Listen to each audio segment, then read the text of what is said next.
Good evening. It's Tuesday night, and we all know what night that is. It's a night to take part in the issue on TV Cogeco. Tonight we're revisiting a topic that we've been involved in now for about a month. It's an important topic right here in Burlington, and we're going to dive right in. My co-host, the boss, is sitting on the other side of the table tonight. And you are? I'm Casey Cosgrove. I'm a rookie, first time hosting the issue. Co-host tonight is Mark Carr. Mark, what do you think about coming back at this issue again? I think it's well worth the effort. It's large in the community, and it's also your birthday, so happy birthday. Thank you. Thank you. I wasn't sure how I was going to be able to work that in, so I just thought I'd throw it right out there. Well, like everybody else, I think it's one's dream to spend their 50th birthday doing community television down the road. So, but hosting community television. Hosting for the first time. Yeah. This is an important issue. Once these delegations and once these decisions are made, it could be over for a couple schools.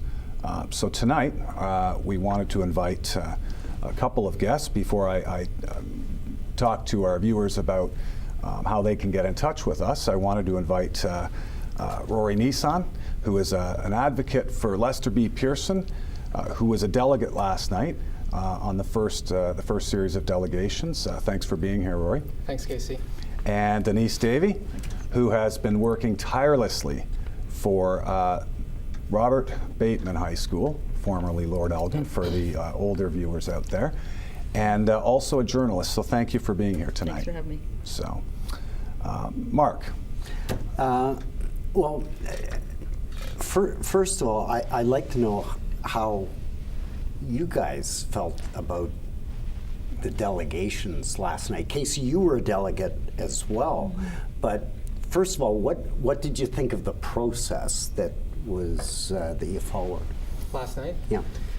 Well, it was a bit tough. You were given 5 minutes with a hard cap, and we've put so much heart and passion into this issue over the last months that to condense into 5 minutes was tough.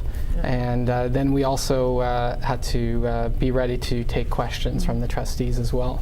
So I was very happy to have the opportunity to speak directly to trustees, unfiltered, and give them my point of view. Let me just ask Rory a quick follow-up question. Sure. Did you get any questions from the trustees? In my case, no. No. Did anybody? There were 3 questions in the entire process. Amy asked 2. Amy Collard, yeah. Amy Collard, sorry. Joanna Oliver actually, I think, asked one of the best questions of the night of John Norris about the skilled trades issue. And Leah did ask for the source of information once or twice on something, but that to me was the most surprising. I mean, as Rory said, nice to have your 5 minutes. Most people aren't writers or journalists, so that's probably a lot of writing. There was people, I know Sharon Picken was in tears talking about her delegation. That's a tough 5 minutes. Try and save your school in 5 minutes. And I really found it astonishing that the trustees didn't ask questions. Right. I don't know what was going on. Well, we had 5 minutes last night. Some of our viewers may have questions. They may have solutions. So I want to invite our viewers to take part in the show tonight. If you want to call in, do it old style. It's 905-333-6088. You can reach us on Facebook, The Issue, and on Twitter at #TheIssue. Kim Slonwhite from ClearPath Media is handling our social media, our communications from viewers tonight. So thanks, Kim, for all the great work you do there. And 25 people last night delegated. There was quite a number. There was 12 from Robert Bateman. 25 people delegated. Was there any of those delegations that really struck you, Rory? I'll ask you first. Yeah, I learned a lot in hearing those delegations, and the one that really stuck out to me, and perhaps you have the name listed there, you could help me out here, but it was related to the auto mechanics program. John Norris. Thank you.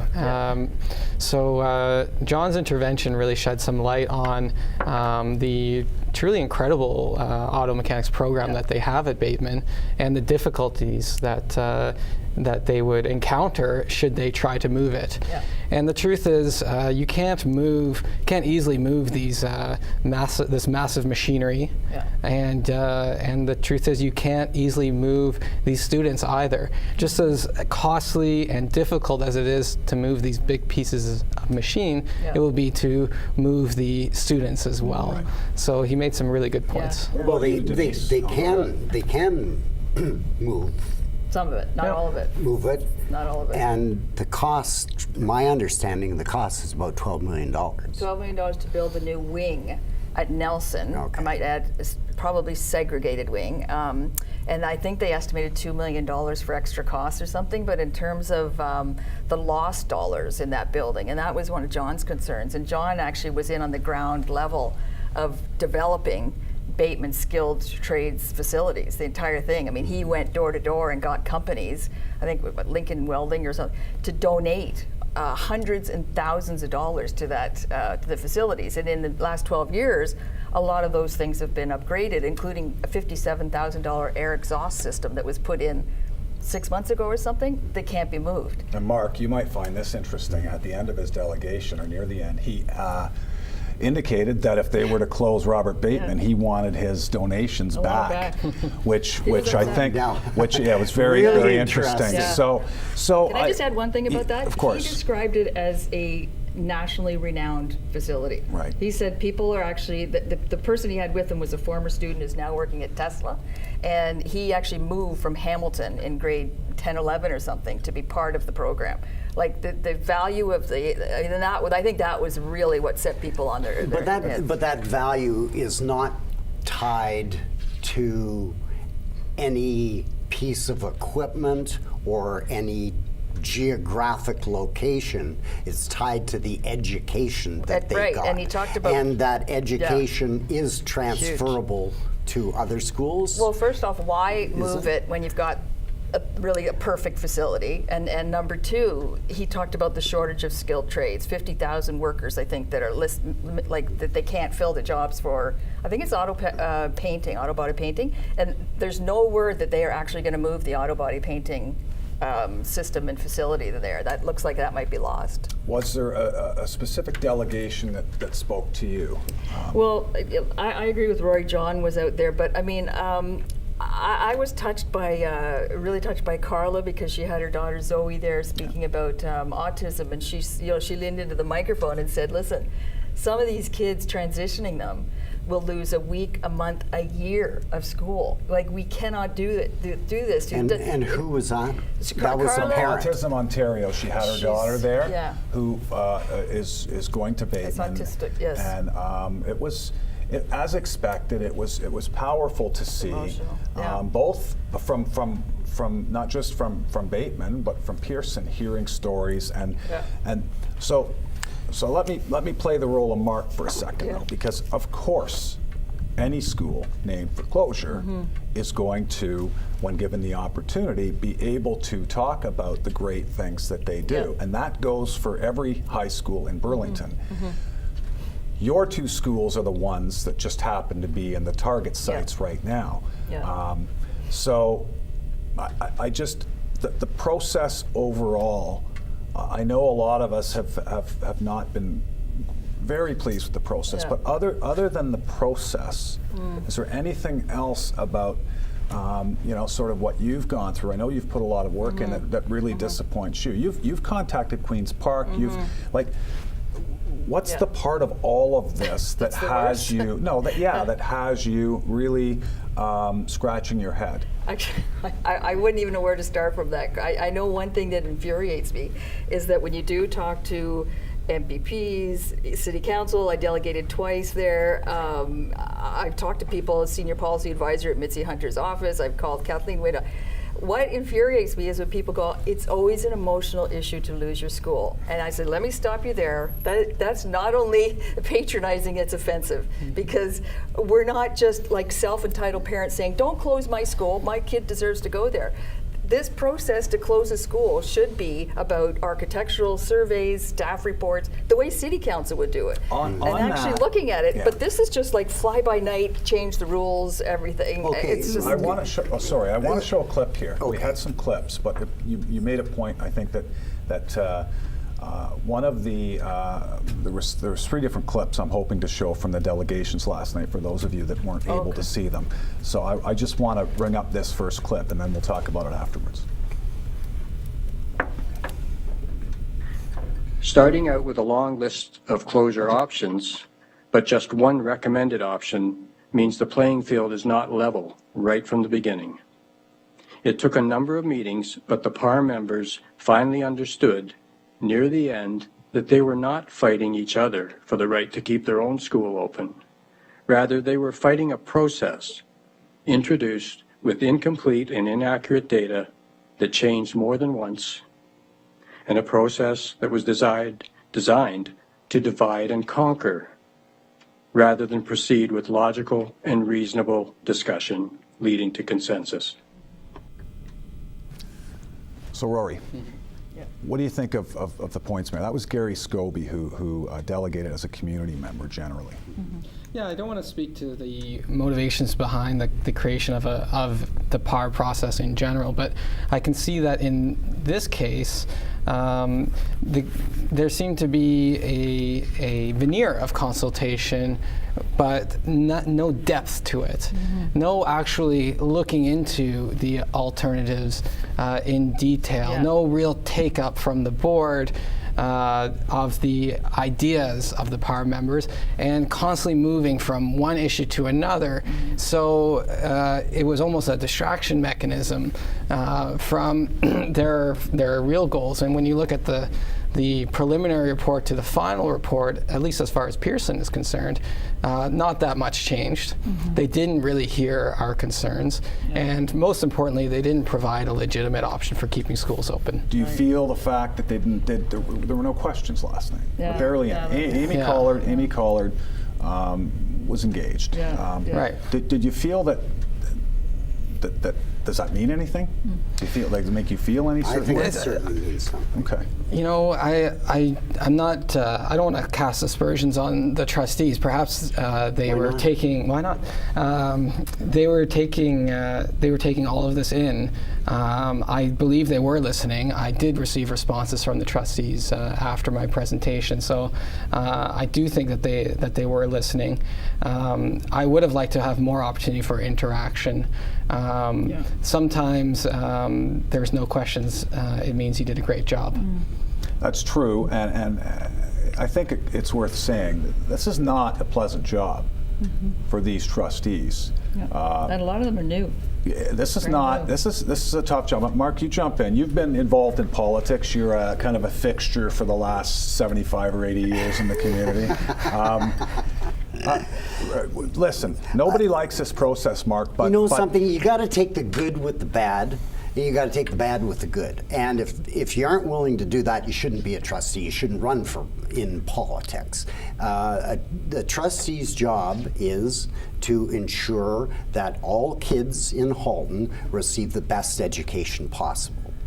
And I would like to ask, do either of you two believe that any school should close at any time? You mean at any time, like in Burlington, in the near future? The numbers don't hold water for a closure, as far as I'm concerned. Oh, okay. Having said that, and I know you probably want to add to that answer, but we were talking earlier, and there's a school on Britannia Road that closed many, many, many years ago. It's where the Conservation Authority is now. Lowville has a one-room schoolhouse. Should that never have closed? I mean, no, Sure. Mark. Well, Nobody's but I'm- saying that here. So the you- amount of time so they've you're spent on the numbers here. So you're saying that you just want justification for a particular school to be closed? my Can I just mention yeah. something that while you're talking about the data and everything, but while this was going on in Burlington, Mitzi Hunter, and I think probably the bad publicity got to her and she started to do a tour, and she's very like a broken record. She kept saying, I'm encouraging school boards to look at creative solutions. I'm encouraging school boards to look at community partnerships, and I'm encouraging to merge with Catholic. None of those things happened in Burlington. So she's out there, so adding to the sort of frustration of parents, and then we're contacting the board and saying, why didn't it? And then the city council saying they never talked to us. The PAR members. You know, the I board is talked to- pretty arrogant, eh? Right from Yeah, the board, meaning everybody School at board. the board, at the school board, is pretty arrogant. No, And Mark, no, that's- both you both can't school say. boards are pretty arrogant. That's a sweeping generalization. It is. This is a specific. And it's well deserved. This is a specific issue here. The key here is, and I think that clip, I've talked to PAR members I've talked to, this whole kind of process in Burlington started with the notion that something was closing. That it didn't start with the notion of we have a problem, let's engage the community. And I talked a little bit about tapping into that kind of leadership. Yeah. That's more of the issue here. If after great consultation and care, one school had to close or two schools had to close, I'm all for it. It has to happen because there are reasons. If the math added up. If the math Yeah. add up, it doesn't add up. The math Actually. doesn't add up. And I want to show one more clip Math doesn't quickly add up, about and the the math. recommendations don't add up in terms of like there would be an immediate surplus of 411 students at Nelson if those two schools merge. There'd be did you know we were aware of that? There'd be 411 students with no space. They don't know if the IB program can actually be transferred to Central. Transferred, They yeah, do right, not yeah. know that. They don't know if there's swampland. They haven't done an actual architectural survey around Nelson. They don't know if that will work. Yeah, let's put all the facts on the table Yeah. and have They a don't have- dialogue and a discussion about those Stats facts. Canada and then came come out with to a new conclusion. statistics last Wednesday. They don't have that. They've got 5-6-year-old data. Jim Dunn, one of the delegates last night, spoke. We're going to show that clip because it's very much in line with what we're talking about now. He was representing also Robert Bateman High School, but can we show the clip from Jim Dunn? There's 4 issues I want to discuss about the report. First, the report lacks transparency and confidence in the population projections. The projections can't possibly be based on the most recent 2016 census data on population age groups and dwelling types because these data were only released 5 days ago on May 3rd. If 2011 census data were used, and the report is silent about this, not only are these data out of date, but they've been thoroughly discredited as highly flawed because of non-response bias owing to the voluntary nature of the 2011 long-form census. At a minimum, the projections should be based on the most current and credible data, and there should be a transparent, rigorous analysis with acknowledgement of uncertainty and explicit margins of error and how such data was interpreted. This is not present. So Denise, just respond to that. I'm just saying that it was just one small part of how flawed this process has been from the very beginning where, and I just want to say, talk about, we've been up against educators who've been in the system for 20, 30, 35 years or so, and all of a sudden you're figuring out what LTAP and OTG means, and learning not only the history of 7 high schools, but what each one offers, the population around it, it's like an instant expert on this thing. It was an impossible task for those people, and then people like myself who were pulled in afterwards had to do the same. Right. And then in the end, they actually don't even listen to the data that you've raised. So, in other words, they're pretty arrogant. What I will say is there were millions of dollars of salaries in that room when we were delegating last night. And it was those who are doing this as volunteers who are making the delegations who are providing the most convincing facts and the most reliable data. Yeah. So, I think the trustees are going to listen to us for that reason. We have a phone call coming, which is nice to interact with the viewers. We have Cheryl on the line. Cheryl, are you there? I am. Great. Fire away. Hi, guys. So first off, happy happy birthday, Casey. That's great that you're there for your birthday. You were there last night, and great presentation, Rory. It's Cheryl Deluxe. I have been putting my blood, sweat, and sweat into saving Lester B. Pearson the last 4 months. I was a former park member. So my big question is, why the heck was Hayden Bay built? We had leaked documents shared with the Park Committee in 2009 from the Ministry of Education stating that they would fund land for that high school, but in turn the trustees needed to vote to sell future land. So doesn't that pretty much say that's a done deal? We have to close land? Hayden, when we did our tours, is completely over capacity. Those kids are having gym in the halls, staff lounges, the Burlington Public Library. The librarians have to tell those poor mothers and children that, oh, lunchtime's coming, these high school kids are going to take over the library. But that is acceptable. 12 portables overtaking the parking lot. That is a health and safety issue. When my kids go and play Burlington Stampeders on the weekends, that parents double park, and that a fire and EMS would not get to a patient in a timely manner because of the overcrowding. Hayden is over crisis. We at Pearson is 2 kilometers away. That could save that overpricing. I don't understand why the board is not figuring this out. Your thoughts, guys? Denise, go ahead. I mean, I'm sitting here shaking my head, and that's exactly what all parents are doing. We just cannot get answers out of there. Everybody talks about how it was 97, 98 when Mike Harris. You can't get answers. Well, how many people is it, Cheryl? Cheryl, how many times have you asked that question? I have, right? We've all asked that question. Why don't they change the boundaries to put more students at Lester B? And there's no space to put the director on the spot. There's no opportunity to put those questions to him. There have been many so-called consultations, but there's never been a dialogue, and that's why there is missing a social license for this decision, because that communication hasn't happened, and so they do not have the permission of Burlington's residents to close these schools at this point. There's no accountability on the part of the board. And Mark, it might be the right decision in the end, but how will we ever know? How will we know? Pave over the schools? Nothing. And I doubt it. Based on what we know, I doubt it. But until we have that proper dialogue, until all the facts are sufficiently presented and the counterfacts considered, you're right, Casey. We're a long way away from making a decision. And Mark usually occupies this chair asking and playing the devil's advocate role. The North needs schools. I mean, North needs schools, and these heavily populated, they need schools. I agree with the opening of it, but the opening of it is fine. Yeah. But something not right has happened since. Well, that also took a couple of hundred students out of Bateman. And so they actually present the population data at Bateman as saying, look at this graph with the numbers going down. And you're going, that white where it went down there is when you took the Hayden students out.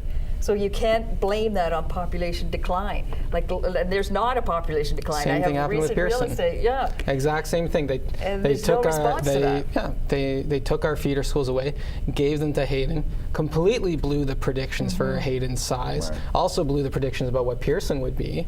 And now they swung completely in one direction in terms of making Hayden totally overfilled. Now they want to swing in the other direction and close Pearson High School when the North is growing at a fast rate.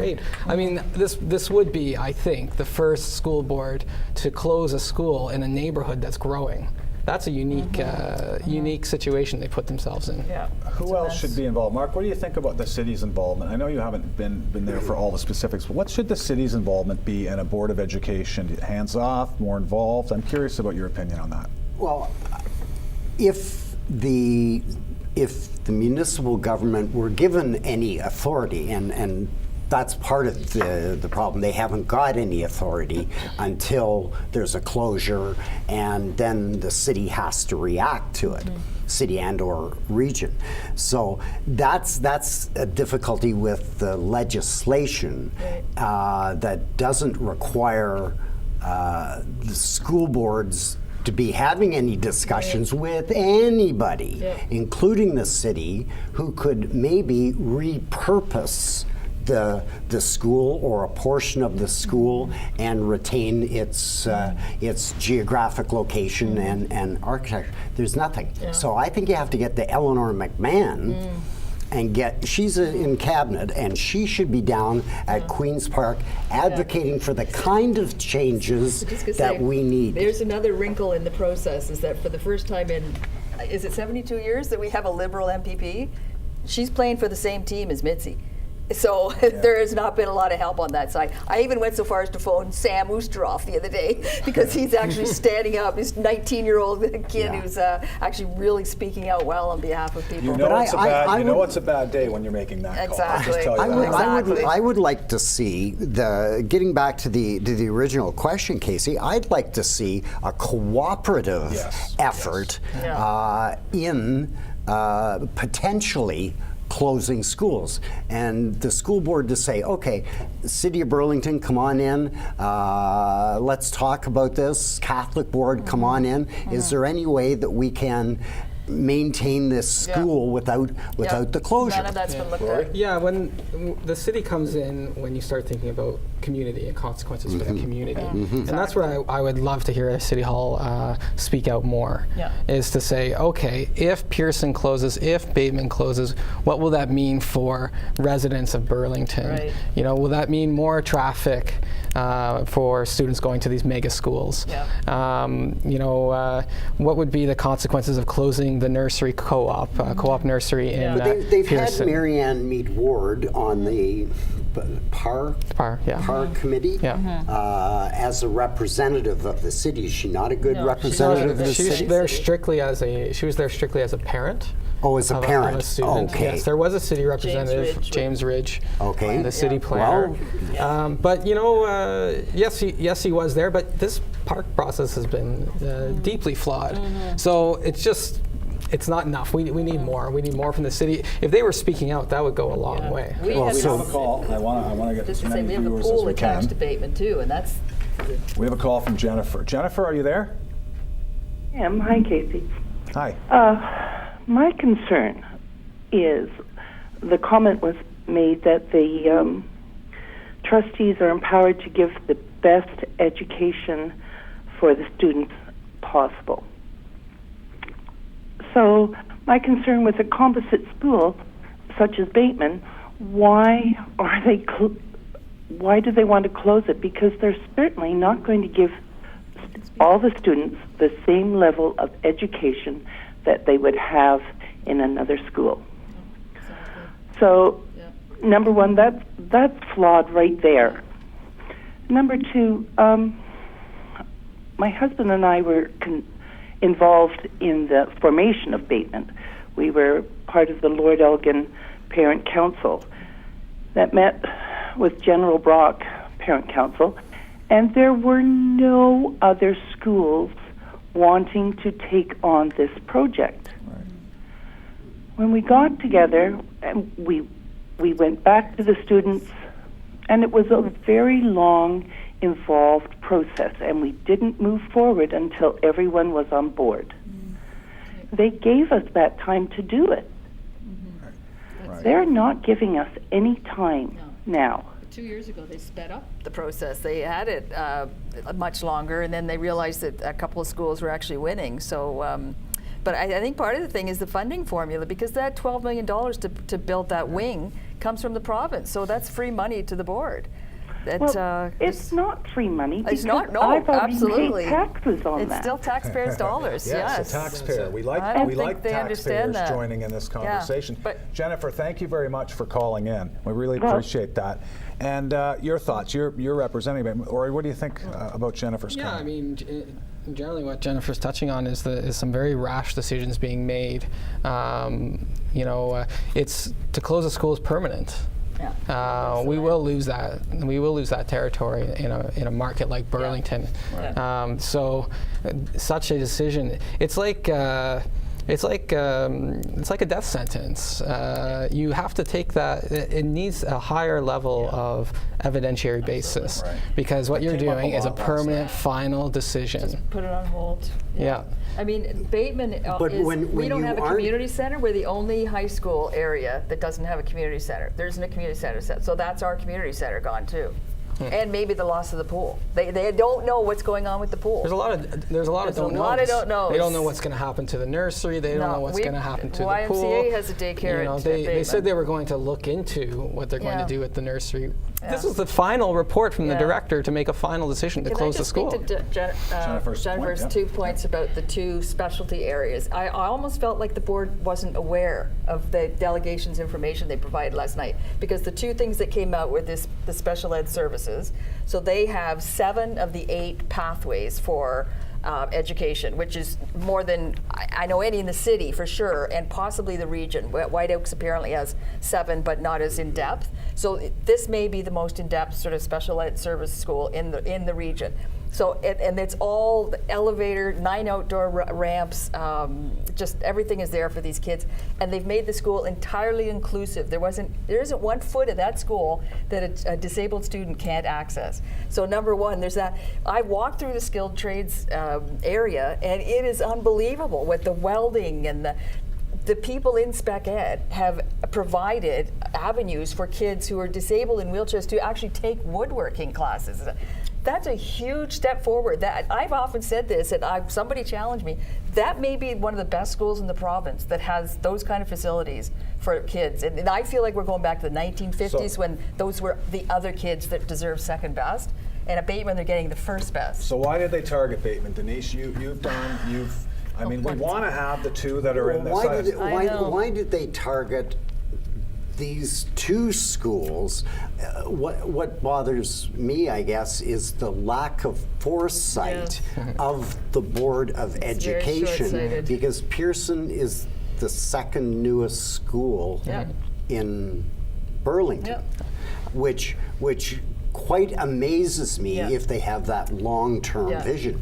But obviously they don't. They've got a very short-term Very vision. I think they have to work in Big shorter term. I mean, you have changes of governments too that can affect these things. So it is fair. But I want to go back. Why Bateman? Just your opinion. Why mean, Bateman? Honestly, I mean, they looked at program accommodation and enrollment, and both of those were skewed. And number one, of the 7 schools, How? Bateman came. How were well, they? the population was skewed, Oh, okay. right? When I told you about moving programs Okay. and everything, but the program accommodation of the 7 high schools, we came in 2nd in terms of best. So they were actually accommodating programs. They didn't look at how good their special ed programs were, and that didn't factor into the entire process. And that is a huge, not only a huge oversight, people are talking about filing Ontario human rights complaints. Do you think they took because the it's- path of least resistance, Rory? Meaning, you know, Bateman, Pearson. You know, it's not that like Central's a different kettle of fish because they're the downtown school. Did they take the path of least resistance here? Yeah, they're picking on us. They're definitely picking on us. They're picking on Bateman in part because there are so many students who come from outside of their catchment, so it doesn't have the same local homogenous community that can gather. And Bateman wasn't also an easy target because they switched to Bateman at the last moment, so the Bateman community wasn't ready. Caught us off guard. And as far as Pearson goes, we were the easiest target because essentially they've been starving us of students for years since Taking away your feeder schools. Hayden opened. And so the attitude of students overall is negative because they have a school that's at low capacity and they remember when it was higher. When I talk to my fellow alumni, when I first speak to them, they say, yeah, I hear that Pearson's really getting smaller because there's less people there, that sort of thing. So the most, and that's the superficial analysis that the board would want us to take on, when in reality, the North is predicted to have 88% utilization, when the board's own target is 90%. So the most important question, I think, these delegations, what's going to change? What do the trustees need to hear? Can you change their minds at this point? I mean, is putting students in front of them and showing your programs, does that change the mind at this point? What do you think? You've got 11 trustees. What are these delegations? Can these delegations do anything? Yeah, you don't know what's going to click with them. Because every trustee's different too. You really have to rely on the truth to back you up, and the facts to back you up, and your passion to back you up, because it is an uphill battle. They are being told by their own bureaucrats one thing, and they're hearing another thing from the community. So they're in a very difficult They don't want to close position. schools. I'm convinced. Of course, the trustees. Of course. No trustee wants do to you be the think- one to close the Trustees, school. maybe not, but I don't. I mean, one of the problems is after they hear the delegations, they can then fact check with. Director Miller told me this to my face, that he gets to defend his recommendation. Oh. That process should be transparent. That should be taking place in a room, maybe with the 50 delegates, 11 trustees, and Director Miller. So I would like to be in on that. Let me just find something out here. Is not the Director of Education, doesn't he present the report in Yes. public Yeah. to the trustees, Yes, he did that. where the trustees can ask questions about the report? Yeah. And then it sits there, and then the PAR or Then the PARC or whatever, delegations. No, the whatever it is. trustees come back Yeah. to the Yeah. director with their But final. in between that, after they hear 50 delegations, last night and Thursday night, they then can get fact-checking information from the director or Scott or other superintendents, and that worries me, because, I mean, and who are they going to believe in the end? So where's the dialogue? Where's Where's our the opportunity to transparency? reply? I mean, again, going back to the court analogy, what you have is you have the prosecution, then the defense. The prosecution has the right to go back again, and the defense again. Exactly. You can continue that until both sides are satisfied. But what do we need here? I talked a little bit about time. Just Absolutely. it's this. Yeah.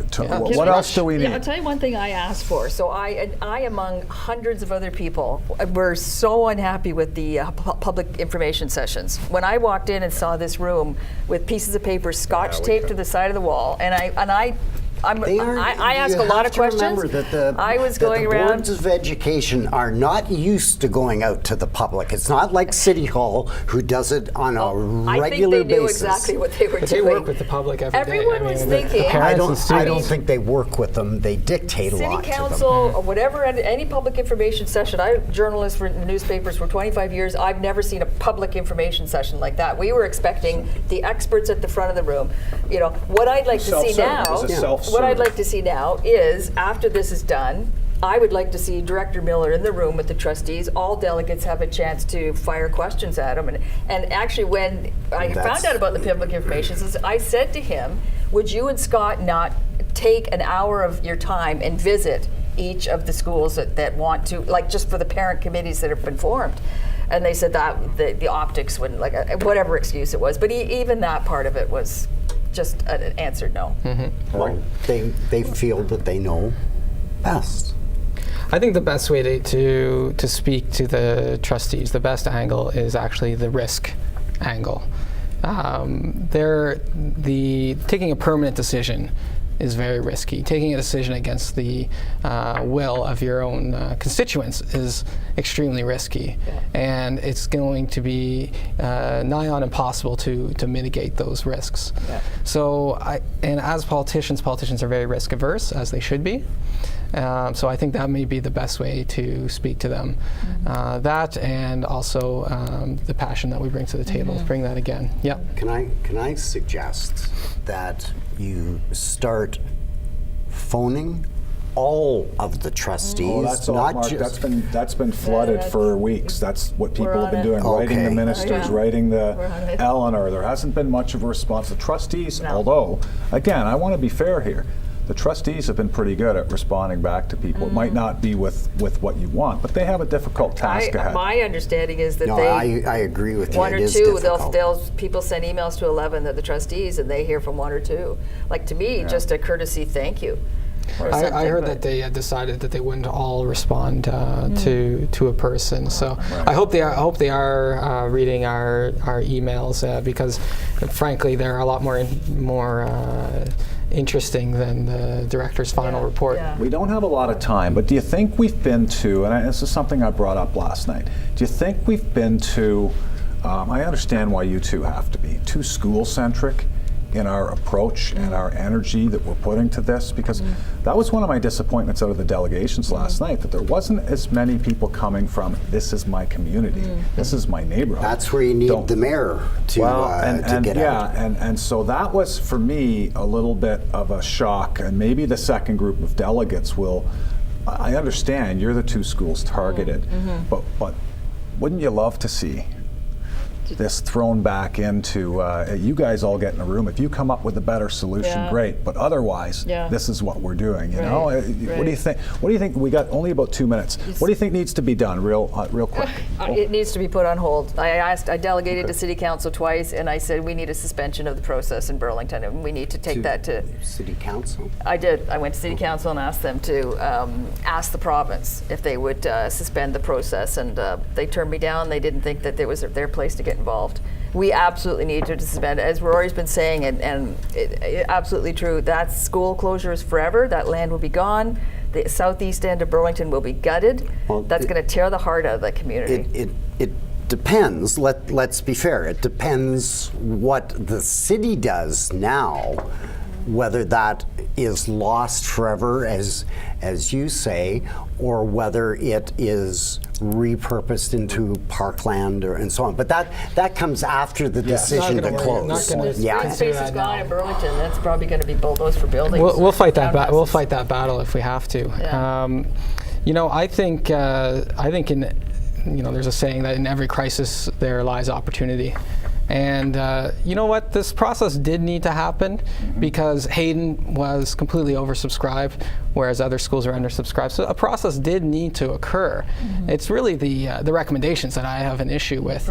Yeah, and the lack of sufficient consultation. So I hope and I have some faith that the trustees will see the opportunity in this, and they will take a decision. Yes, I will mention that. I want you to get that in now because we're coming to the end of our discussion. So listen, there will be a walk. It's called the SOS Walk, and all schools are invited to this walk. It's from the Burlington Orthotics Center at Walkers and Upper Middle at 11 a.m. on June 3rd. And we'll be walking, perhaps marching, it's up to you whether you push to walk or march, straight to the school board to show them that we are one community, the Burlington community, not just schools, but one community. And all community All are sections invited. should be included All in are that. invited, and as far as we know, all schools will be participating Best in of that. luck with that. So let's move from that. We'll have that walk, and then hope the trustees will take this crisis and turn it into the opportunity that needs to be.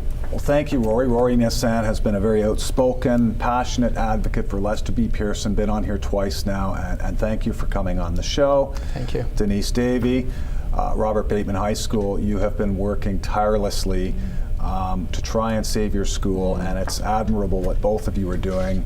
Thank you for being on the show, and this one isn't over yet, so we'll move to break. And we will be right back after the break with a completely different topic, talking about grandparent alienation.